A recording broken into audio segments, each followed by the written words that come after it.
it's an international program.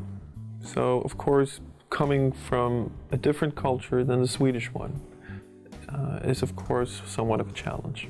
Before you come here, there is a system who ensure that you have at least basic English language skills. So it kind of help. But then usually some people has problems in expressing their opinion when it comes to talking, speech, and especially academic writing. I think it is a good idea, the way they do it, that they focus on your idea and what you're trying to convey more than the English. Because at the end of the day, in public health, it really is about your ideas and how best you can convey them. Content is the most important thing. So if you write a paper, if you say something, it's more important that what you say has essence, maybe not exactly the way you communicate. Everyone feels equal here, and there are very good relationship between students and teachers. They are at the same level while discussing things. We want the students to define what they should learn within a certain framework, but we are not going to be normative as teachers and say, you need to know this before the exam, you don't have to know this. The student needs to make that decision.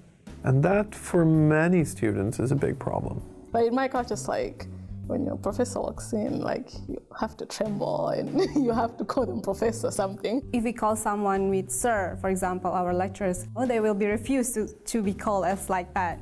And because they are very friendly, so we don't feel strange to call their first name. When our students, especially those who are international, come into this new setting, their social capital changes. Normal day of life, meeting up with friends, having a cup of tea or going to badminton or whatever it is disrupted. Me and my other friends in the steering committee, we're all international students, so we incorporated a lot of social activities because we understand how important it is to keep close networks and interact, and rather than everyone just going about their business, because we're all getting settled to a new environment. So that has really helped, and the teachers have really been supportive to that. The lecturers provide 2 hours outside the lecture, and you can come and discuss everything that you have in your mind, and they're very open and very egalitarian, very friendly, and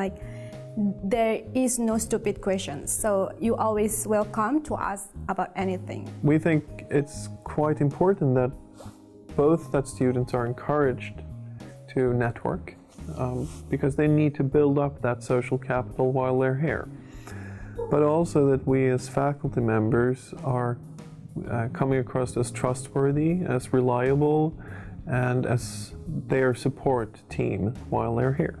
Everyone has their own goals. The lecturer is only facilitating you to reach your own goals. I'm a scholarship holder, and so the choice of my program depended on the possibility to have a scholarship. Where I'm coming from, if you want to make it in life, you have to be educated. So that's one of the biggest motivation. I also want to excel in my career. All types of motivation are fine. There's no thing that is better than something else. On the other hand, with the kind of academic culture we have here, where we focus on student-centered learning, where we want the students to define themselves what is important to learn. And we need these students to collaborate. We need these students to work with the same aim. And that's something of a challenge. Whoever your students are, they should live up to their best ability. We should provide the best possible conditions for everyone who come to our master program to be able to perform as good as they possibly can. I am quite convinced that by having a faculty that are aware of equity and education issues, you will get an educational program that will perform very, very well.